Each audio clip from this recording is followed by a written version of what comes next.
Wahyu pasal yang keempat ayat 10-11. Maka tersungkurlah ke-24 tua-tua itu di hadapan Dia yang duduk di atas tahta itu, dan mereka menyembah Dia yang hidup sampai selama-lamanya. Dan mereka melemparkan mahkotanya di hadapan tahta itu sambil berkata, "Ya Tuhan dan Allah kami, Engkau layak menerima puji-pujian dan hormat dan kuasa, sebab Engkau telah menciptakan segala sesuatu dan oleh karena kehendak-Mu, semuanya itu ada dan diciptakan." Oke, shalom, selamat siang. Kita ketemu lagi channel Pelita Kakiku, karena firman adalah pelita bagi kakiku dan terang bagi jalanku. Yang barusan kita baca adalah salah satu peristiwa dalam firman Tuhan, bagaimana pada waktu itu Yohanes diperlihatkan suasana di sorga pada waktu itu, gitu ya. Kebetulan kemarin saya baru membahas mengenai Wahyu pasal 4 ayat yang pertama, dan sekarang kita akan lihat di pasal yang keempat tadi, di ayat 10 dan 11, bagaimana pada waktu itu Yohanes diperlihatkan suasana di sorga, bagaimana pada waktu itu ada tahta, dan ada 24 tahta yang diduduki oleh tua-tua, dan kemudian di sana dikatakan bahwa pada saat malaikat semua makhluk itu menyembah Dia, memuji Tuhan, memuji Yesus di sana, memuji Allah kita, kemudian tua-tua di sana dia tersungkur dan melemparkan mahkota. Ke-24 tua-tua itu tersungkur dan dia melemparkan mahkotanya sambil berseru bahwa Engkau layak menerima segala pujian, hormat dan kuasa. Dikatakan Engkau yang menciptakan segala sesuatu, dan oleh karena kehendak-Mu segala sesuatu itu ada dan diciptakan, gitu ya. Pada video ini saya ingin membahas mengenai hal yang terjadi pada saat kita berada dalam hadirat Tuhan, gitu ya. Dan ini menjadi sesuatu hal yang penting. Mungkin banyak kita di antara kita yang berkata bahwa kalau kita ada dalam hadirat Tuhan, maka kita akan merasakan sukacita. Kalau kita berada di dalam hadirat Tuhan, maka kita akan merasakan damai sejahtera dan segala macam. Itu betul, saudaraku. Tapi pada video ini saya akan menekankan hanya tiga hal yang utama pada saat kita berada dalam hadirat Tuhan. Dan salah satu tadi yang pertama adalah pada saat berada di dalam hadirat Tuhan. Di sana digambarkan bahwa 24 tua-tua ini itu tersungkur dan melemparkan mahkota mereka, gitu ya. Saya tidak akan membahas mengenai 24 tua-tua ini, siapakah mereka, kenapa jumlahnya 24, gitu ya. Saya tidak akan membahas ini terlalu banyak karena banyak penafsiran mengenai hal itu. Tetapi yang ingin saya tekankan di sini adalah pada saat mereka berada dalam hadirat Tuhan, pada saat mereka menyembah Tuhan dan segala macam, salah satu yang terjadi adalah mereka tersungkur dan mereka melemparkan mahkota di kepala mereka, gitu ya. Tentunya tersungkur di sini bukan sesuatu hal yang sekedar suatu aktivitas fisik bagaimana seorang berdoa dengan tersungkur, tetapi ini gambaran bagaimana seorang merendahkan diri, gitu ya. Hal yang pertama yang terjadi pada saat seorang berada di hadirat Tuhan, pada saat sebuah kemuliaan Tuhan ada, pada saat dia merasakan bagaimana kasih Tuhan melimpah dan kehadiran Tuhan nyata di sana, dan seseorang masuk dalam hadirat Tuhan, maka satu hal pertama yang pasti terjadi bahwa keakuannya akan hilang, gitu ya. Dia tidak lagi memandang mahkotanya sebagai satu kemegahan, dia tidak lagi duduk dalam tahtanya, tetapi dikatakan mereka tersungkur dari tahtanya dan mereka melemparkan mahkota di kepala mereka. Tidak ada lagi sesuatu yang mau mereka banggakan, tidak ada lagi sesuatu yang mereka pertahankan, tetapi semua mereka rendahkan diri di hadapan Tuhan. Dan inilah yang terjadi pada saat seseorang berjumpa masuk dalam hadirat Tuhan. Pada saat dia masuk hadirat Tuhan dan dia berjumpa dengan segala kemuliaan Tuhan, maka tidak ada lagi dalam dirinya sesuatu yang dia bisa megahkan.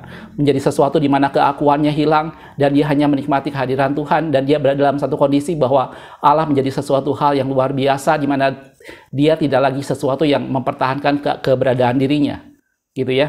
Dan kalau kita perhatikan juga di dalam pada saat Yesus menampakkan diri kepada Yohanes di Pulau Patmos dalam Wahyu pasal yang pertama, hal itu pun terjadi. Kalau kita perhatikan Wahyu pasal yang pertama ayat 17 dikatakan, "Ketika aku melihat Dia, tersungkurlah aku di depan kakinya sama seperti orang mati." Gitu ya. Ia meletakkan tangan kanannya di atasku lalu berkata, "Jangan takut, aku adalah yang awal dan yang akhir." Gitu ya.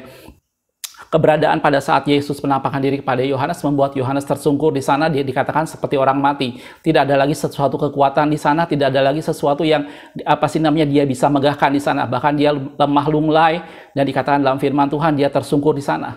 Tetapi ini bukan sesuatu hal ketakutan seperti orang menakuti sesuatu, tidak. Tetapi menggambarkan bahwa ada satu sukacita di mana seseorang tidak lagi dalam kondisi di mana dia mempertahankan keberadaan dirinya. Semua keakuannya hilang dan dia larut dalam hadirat Tuhan, dan dia tersungkur di sana dan dia menyerahkan semuanya pada pimpinan Tuhan, gitu ya. Satu perkara yang terjadi pada saat orang berada dalam hadirat Tuhan, semua keakuan dirinya sudah tidak ada lagi.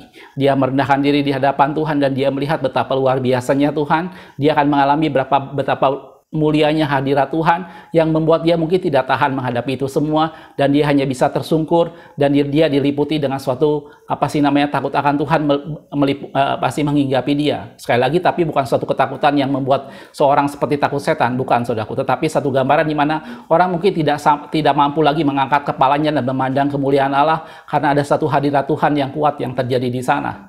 Gitu ya. Jadi hal yang pertama, pada saat seorang mengalami hadirat Tuhan, dia akan tersungkur dan dia akan melemparkan mahkota di kepalanya. Sekali lagi, tersungkur bukan berarti semata-mata suatu aktivitas fisik saja, tetapi bagaimana hatinya tersungkur di hadapan Tuhan.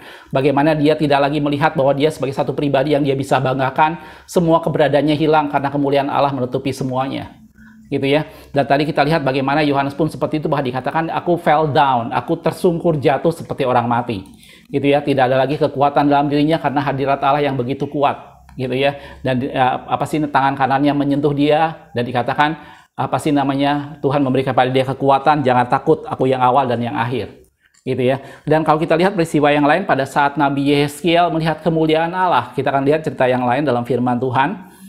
Dalam Yehezkiel 1 ayat 28 dikatakan, seperti busur pelangi yang terlihat pada musim hujan di awan-awan, demikianlah kelihatan sinar yang mengelilinginya. Ya, saya pernah bahas bagaimana Yehezkiel melihat penglihatan tentang kemuliaan Allah, gitu ya. Di tepi sungai Kebar dia melihat sesuatu yang sangat menakjubkan. Bagaimana dikatakan ada 4 binatang dengan 4 wajah, dan mereka berjalan dalam roda-roda api, dan di atasnya ada seperti mahkota, seperti kristal, dikatakan seperti itu, gitu ya. Terus dibilang ada busur pelangi dengan sinar di sekelilingnya. Begitulah kelihatan gambar kemuliaan Tuhan. Dia bilang, tatkala aku melihatnya, aku sembah sujud, lalu ku dengar suara dia yang berfirman. Kata sembah sujud di sini dipakai kata yang sama, yaitu fell down. Dalam arti kata dia dalam kondisi yang lemah, dalam kondisi yang menyerah, tidak bisa berbuat apa-apa, dan dia hanya bisa berlutut pada Tuhan, dia hanya bisa menyembah Tuhan, dia hanya bisa tersungkur kepada Tuhan. Gitu ya. Seorang yang mengalami hadirat Tuhan bukan lagi seorang yang mempertahankan egonya. Seorang yang mengalami hadirat Tuhan, dia akan merasakan bahwa keakuan segala sesuatu yang ada padanya tidak ada artinya dibanding semua kemuliaan yang Tuhan nyatakan. Gitu ya. Dan ini contoh-contoh dalam firman Tuhan yang akan terjadi pada saat seseorang menghampiri hadirat Tuhan, pada saat seseorang masuk dalam hadirat Tuhan. Tidak ada lagi kekuatan yang berasal dari dirinya sendiri, semua kekuatan datang daripada Tuhan. Gitu ya. Ini hal yang pertama yang ingin kita lihat sama-sama mengenai apa yang terjadi pada saat kita masuk ke dalam hadirat Tuhan. Pada saat seseorang berada dalam hadirat Tuhan dan dia merasakan bagaimana Tuhan hadir dengan segala kemuliaannya, maka satu hal yang pertama akan terjadi bahwa dia akan tersungkur dan dia akan melemparkan mahkota di kepalanya. Dia tidak lagi memandang keakuannya, dia tidak lagi melihat betapa segala sesuatu yang dia bisa banggakan, tetapi dia akan tersungkur di bawah kaki Tuhan dan melihat betapa mulianya Tuhan itu, betapa dia mengatasi segala sesuatu, tetapi rela menghampiri kita dan rela menyatakan kemuliaannya kepada kita manusia. Gitu ya. Hadirat Tuhan yang begitu kuat tuh membuat seseorang akhirnya tersungkur di bawah kaki Tuhan. Itu hal yang pertama. Gitu ya. Hal yang kedua, kalau kita lihat dalam firman Tuhan, Anda ingat cerita pada waktu Saul mulai menjauh daripada Tuhan, dan kemudian dikatakan ada roh jahat yang sering menghinggapi Saul. Dan pada waktu itu Daud adalah salah seorang yang dekat di sana, dan Daud sering memainkan kecapi untuk menyembah Tuhan dan mengundang hadirat Tuhan di sana. Gitu ya.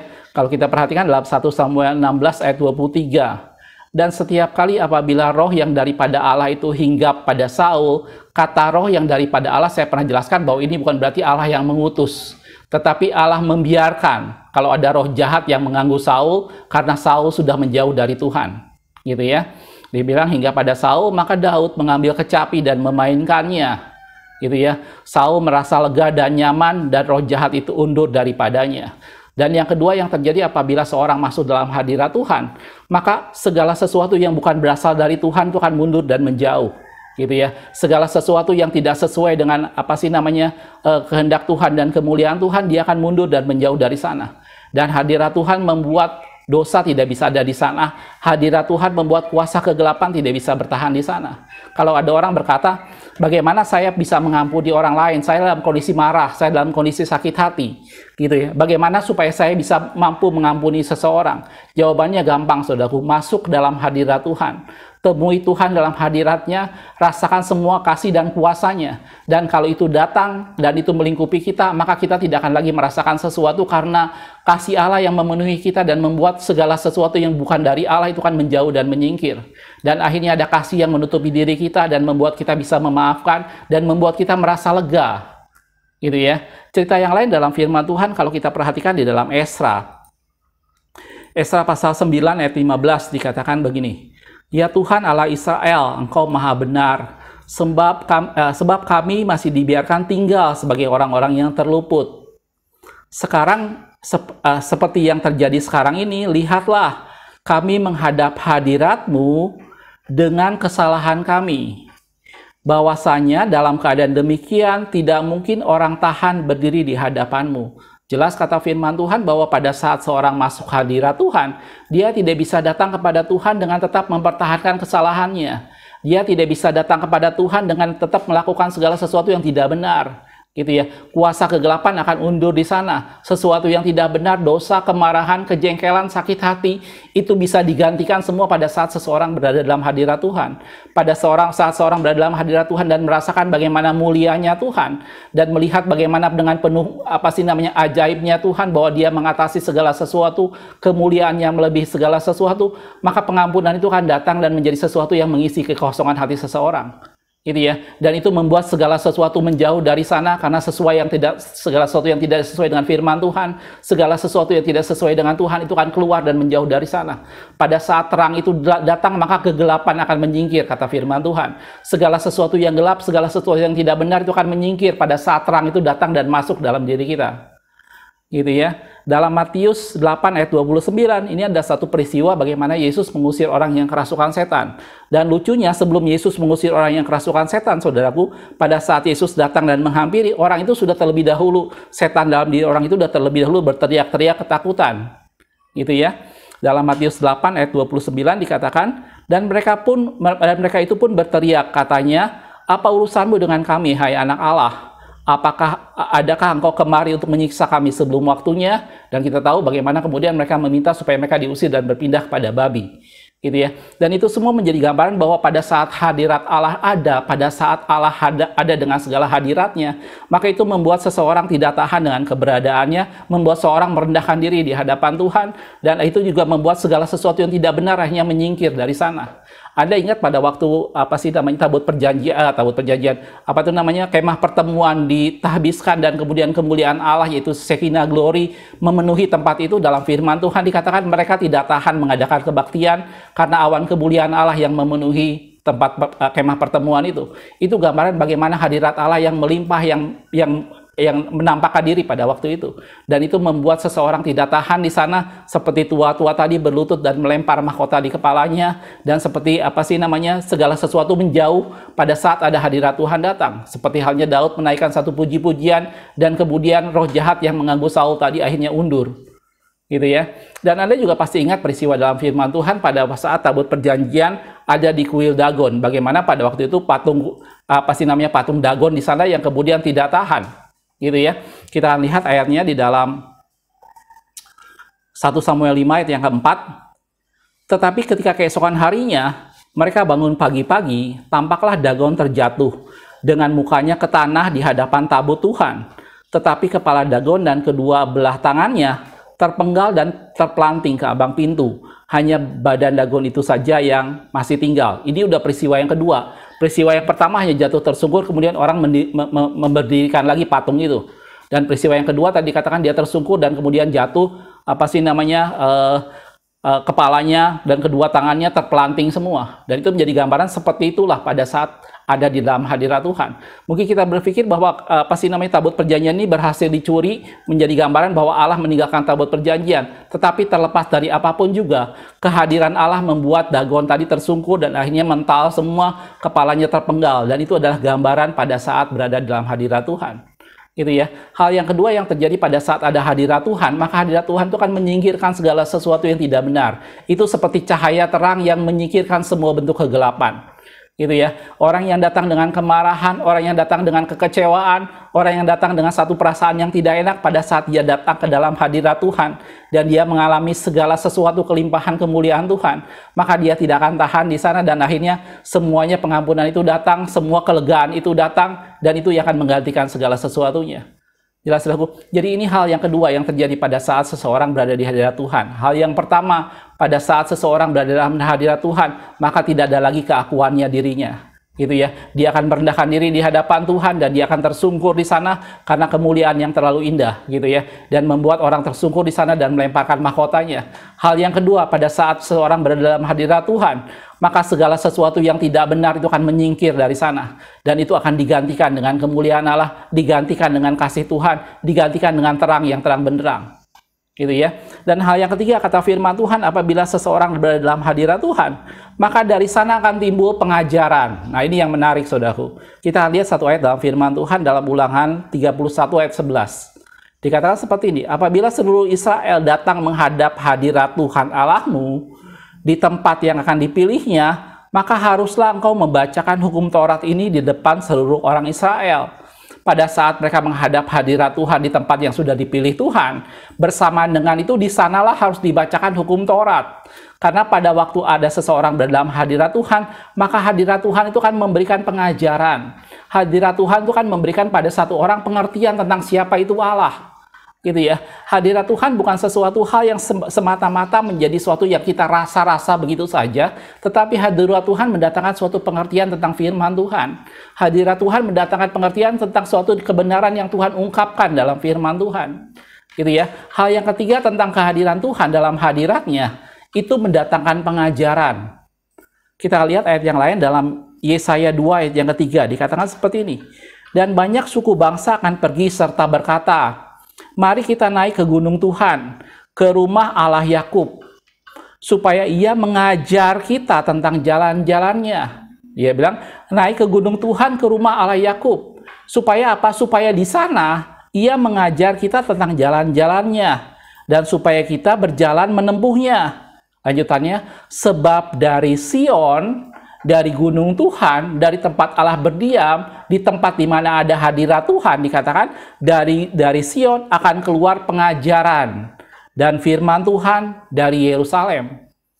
Jelas, saudaraku, hal yang ketiga yang terjadi pada saat seorang berada dalam hadirat Tuhan, itu membuka pengertian tentang firman Tuhan. Itu memberikan pengajaran-pengajaran tentang firman Tuhan. Gitu ya, saudaraku. Dan ini tiga hal yang terjadi pada saat seorang berada dalam hadirat Tuhan. Pada saat kita masuk dalam hadirat Tuhan, kita akan merasakan kemuliaan Tuhan, kita akan merasakan kasih Tuhan, kita akan merasakan hal yang luar biasa dari Tuhan yang membuat kita tidak bisa lagi memegahkan diri, yang membuat kita tidak bisa lagi berbangga dengan keberadaan diri kita. Kita hanya bisa melihat bahwa siapakah kita manusia, sehingga Allah dengan segala kemuliaannya rela hadir dan menyatakan dirinya buat setiap kita. Dia rela menyerahkan nyawanya untuk Anda dan saya, dan kemuliaan itu membuat kita tidak tahan. Dan tadi digambarkan seperti tua-tua yang akhirnya tersungkur dan melempar mahkotanya. Gitu ya. Seseorang yang terbiasa dalam hadirat Tuhan, itu akan nampak pada saat dia menjadi satu pribadi yang tidak lagi mementingkan dirinya sendiri, tidak lagi menonjolkan keegoan dirinya, tetapi dia sudah berubah. Gitu ya. Keberadaan dirinya sudah tidak ada lagi. Gitu ya. Yang ada di sana hanya dia menjadi serupa dengan Kristus. Dan yang kedua, pada saat seseorang berada dalam hadirat Tuhan, maka yang kedua adalah hal-hal yang tidak benar akan menyingkir dari sana. Gitu ya, sesuatu yang tidak benar, penolakan akan firman Tuhan, hati yang keras akan menjauh dari sana. Pada saat seseorang berada dalam hadirat Tuhan, maka hatinya dilembutkan. Apabila dia menyimpan sesuatu yang tidak suka, yang tidak sesuai dengan firman Tuhan, suatu penolakan, suatu pemberontakan, suatu kekerasan hati, suatu kejengkelan, suatu kemarahan, suatu dendam, dan segala macamnya. Pada saat seseorang menghadap hadirat Tuhan, dan Tuhan menyatakan dirinya dalam hadiratnya, maka semuanya itu akan digantikan dengan kasih daripada Tuhan. Maka semuanya itu akan digantikan dengan kasih yang lemah lembut yang memenuhi hati dan pikirannya, sehingga dia akan merasakan damai sejahtera, dia akan merasakan sukacita, dan dia mampu mengampuni, dan dia mampu melepaskan segala sesuatunya. Gitu ya. Dan seperti gambaran tadi, bagaimana Daud memuji Tuhan, dan akhirnya roh yang daripada Tuhan, roh jahat itu akhirnya undur daripada Saul tadi. Gitu ya. Dan hal yang ketiga, kalau orang larut dalam hadirat Tuhan dia alami dalam kehidupannya, maka yang ketiga itu mendatangkan pengertian akan pengajaran firman Tuhan. Gitu ya. Oke, saya sering ngobrol-ngobrol dengan anak-anak dan istri saya. Kadang-kadang mereka suka bertanya pada saya, Dari mana Papa dapat ide tentang satu firman Tuhan A, satu firman Tuhan B yang selama ini saya sering bagikan? Dan jawaban saya sederhana. Jawaban saya adalah saya dapatkan itu semua pada saat saya masuk berdoa dan menikmati hadirat Tuhan. Dan kata firman Tuhan dikatakan dari hadirat Tuhan, dari Gunung Sion, di sanalah keluar pengajaran firman Tuhan. Dari Gunung Sion lah Allah akan menyatakan jalan-jalannya. Dan dari Yerusalem akan datang firman Tuhan. Jelas, saudaraku? Jadi kalau Anda dan saya, kita membaca firman Tuhan dan Anda rindu mengerti tentang firman Tuhan, bukan dengan cara kita memikirkan segala sesuatu dan membayangkan bermacam-macam, tapi mari masuk hadirat Tuhan. Pada saat kita sudah baca firman Tuhan dan kita ingin penjelasan lebih banyak tentang hal itu, mari datang menghampiri Tuhan dan temui Dia di hadiratnya. Di dalam hadiratnya ada pengajaran tentang firman Tuhan, itu kata Tuhan. Jelas, saudaraku? Dan ini 3 hal penting yang kita akan alami apabila kita masuk dalam hadirat Tuhan. Mari pelihara hubungan kita dengan Tuhan, hampiri Tuhan dalam hadiratnya, gitu ya. Pada saat kita mengalami hadirat Tuhan, kita tidak lagi memikirkan tentang keegoan diri kita sendiri. Semuanya akan hilang dan luntur di hadapan Tuhan. Karena apa? Karena kemuliaan Tuhan yang jauh melebihi segala sesuatu. Dan itu membuat seperti tua-tua tadi tersungkur dan melempar mahkota di kepalanya. Dan pada saat kita datang ke dalam hadirat Tuhan, maka segala sesuatu unek-unek yang kita rasa tidak mengenakan buat kita itu semua digantikan. Segala sesuatu yang membuat yang tidak benar dan yang bukan datang dari Tuhan itu semua digantikan dengan kasih yang daripada Tuhan. Gitu ya. Dan kita akan rasakan itu semua bukan dengan kesanggupan kita, bukan dengan kemampuan kita, tetapi karena kasih Allah yang melimpah pada saat kita hadir dalam hadiratnya. Pada saat kita berjumpa dengan Allah dalam hadiratnya, semua yang gelap tadi akan menyingkir dan digantikan dengan terang yang daripadanya. Dan yang ketiga, pada saat seseorang berada dalam hadiratnya, di hadirat Tuhan itu akan datang pengajaran firman Tuhan. Dari hadiratnya dia akan mengajarkan tentang firman Tuhan, dan itu membuat kita mengerti jalan-jalannya. Bagian kita adalah mari kita bersekutu dengan Tuhan. Bagian kita mari kita hampiri Tuhan dalam hadiratnya. Gitu ya. Dan dia rindu bersekutu dengan Anda dan saya setiap saat. Luangkan waktu untuk datang kepada Tuhan dan bersekutu dengan Dia dalam hadiratnya. Sembah Dia dalam roh dan kebenaran. Dan Dia akan datang dan menyatakan hadiratnya. Dan itu semua membuat kita dipuaskan. Dan hanya di hadiratnya kita menemukan segala sesuatu. Di hadiratnya kita menemukan hidup itu. Di hadiratnya kita menemukan sukacita. Dan di hadiratnya itulah kita menemukan siapa pribadi Yesus itu. Dan dari hadiratnya akan datang pengajaran-pengajaran firman Tuhan. Jelas, saudaraku? Satu ayat yang terakhir dalam Pengkhotbah 8 ayat 12 dikatakan, walaupun orang yang berdosa dan yang berbuat jahat 100 kali hidup lama, Pengkhotbah katakan walaupun orang yang berdosa dan berbuat jahat hidupnya 100 kali lebih lama, dikatakan, namun aku tahu bahwa orang yang takut akan Allah akan beroleh kebahagiaan sebab mereka takut terhadap hadiratnya. Itu kata firman Tuhan. Sekalipun orang yang jahat, orang yang berdosa, mungkin mereka secara umur hidup bisa aja lebih lama. Bahkan dikatakan, kalaupun mereka hidup 100 kali lebih lama. Tetapi yang aku tahu bahwa orang yang hidup takut akan Tuhan akan beroleh kebahagiaan karena mereka orang-orang yang takut akan hadiratnya. Mari hampiri hadirat Tuhan dan kita hidup di sana. Pada saat kita hidup dan bersekutu dengan Tuhan dalam hadiratnya, kita akan mengenal siapa Tuhan itu dan Dia menyatakan pribadinya. Kita akan merasakan bagaimana besarnya kasih Tuhan buat setiap kita, yang membuat kita tidak bisa lagi memegahkan diri kita, yang membuat kita tidak lagi menonjolkan keegoan kita. Semuanya akan luntur dalam hadirat Tuhan. Dan pada saat kita datang kepada hadirat Tuhan, segala sesuatu yang tidak benar, itu Tuhan bersihkan dan itu semua akan menjauh. Karena terang itu akan datang dan membuat kegelapan menyingkir. Dan yang ketiga, di hadirat Tuhan akan datang pengajaran firman Tuhan. Kita semakin mengenal Tuhan melalui firman-Nya, dan Allah semakin menjelaskan banyak perkara dalam firman Tuhan. Jelas, saudaraku? Dan temukan kebahagiaan hidup kita, bukan di mana-mana. Hidup kita akan bahagia apabila kita tetap tinggal dan takut dalam hadirat Tuhan. Jelas, saudaraku? Mari jangan tinggalkan hadirat Tuhan. Segala sesuatu boleh terjadi dalam lingkungan kita. Segala sesuatu mungkin kita bisa dibatasi dalam banyak aktivitas karena situasi. Tetapi tidak ada seorang pun yang bisa menahan kita untuk menghampiri hadirat Tuhan. Tidak ada pandemi atau apapun juga yang bisa menahan Anda dan saya untuk datang dan menjumpai Tuhan dalam hadiratnya. Mari bersekutu dengan hadirat Tuhan dan temukan Dia di hadiratnya. Jelas, saudaraku? Makasih sudah menonton. Kita ketemu di video berikutnya. Tuhan Yesus memberkati.